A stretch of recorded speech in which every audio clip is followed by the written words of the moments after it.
Okay. The AOL dial-up. America Online debuted in 1991 and quickly became the largest dial-up service provider. The start screen and iconic dial-up sound became many people's first introduction to the internet.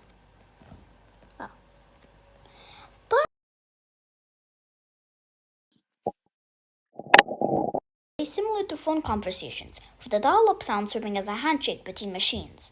The dial-up sound was a choreographed dance of beeps and boops that exchanged all the information needed to connect to the network.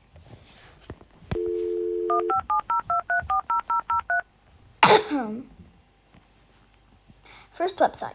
In March 1989, Tim Berners-Lee wrote the initial proposal for the World Wide Web, envisioning it as a universal linked information system to help researchers share information. In December 1990, he launched the first world's website, info.cern.ch.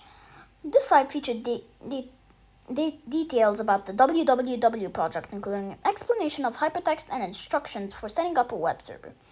Tim Berners-Lee created the first web browser called World Wide Web to display the site. He hosted the first website on a Next computer, attaching a handwritten note to the computer. This is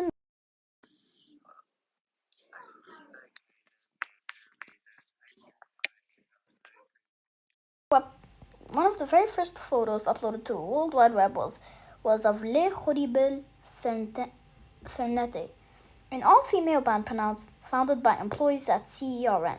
The band, whose name paid homage to the world's largest particle accelerator, sang parody pop songs with lyrics like "You never spend your nights with me, you only love your collider." Oops. Yeah, the band was based out of the same lab where the web was invented, and Tim Berners-Lee became such a fan that he uploaded this photo to the first website. The band later said the picture was one of those that changed the web, from a platform for physics documentation to a media for our lives. First webcam. The first webcam was set up in the Chauhan room of the computer laboratory at the University of Cambridge. Its lens focused on a coffee pot.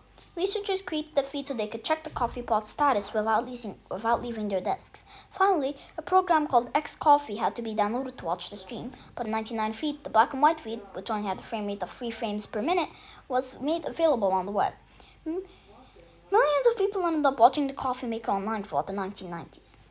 Severe tire damage. On June 24, 1993, Severe Tire Damage became the first band to live stream a concert on the internet.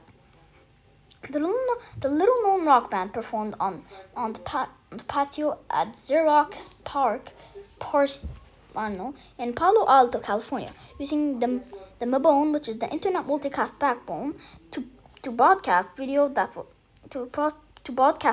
was watched live as far away as Australia. Oh my God! As one viewer remarked, to quote all the people who said of Woodstock, "I was there remotely." The band subsequently began live streaming every Wednesday night. Viewers of the weekly streams could even change the camera angle, adjust the audio mix, and even control a fog machine in the band's basement. What is internet anyway?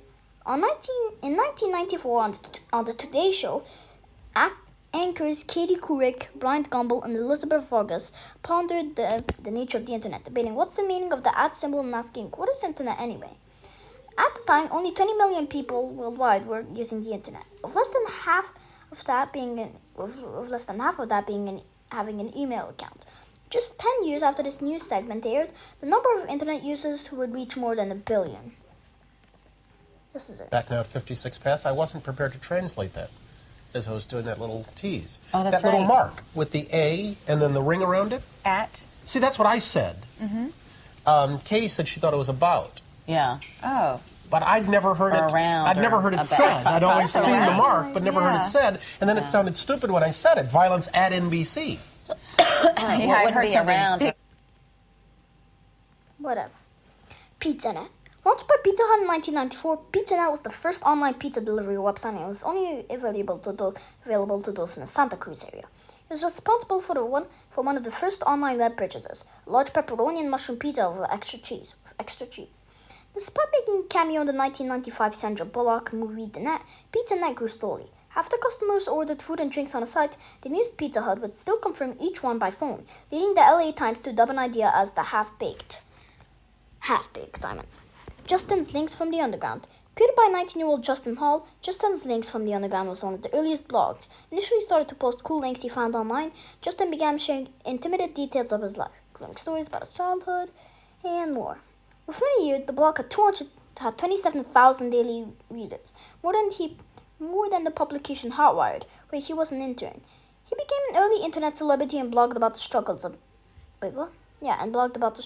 internet fame. Justin also became an early advocate for blogging, creating free tutorials on HTML so others can make their own blogs. Yahoo! Yahoo was created by Yuri Yang and David Philo, two Stanford graduate students. Initially just lists of interesting links called Jerry's Guide to the World Wide Web, it took off when the creator program to combine them. Once the guide started getting 50,000 daily hits, they realized they needed a better name and rebranded to Yahoo, an acronym for Yet Another Hierarchical or Organized Oracle. Initially, the two programmers manually added links, but as the web grew, they hired full-time surfers to browse and categorize the internet. Eventually, 1,000 sites were added a day. They later pitched the site to investors as a TV guide for the internet. Watch part 3.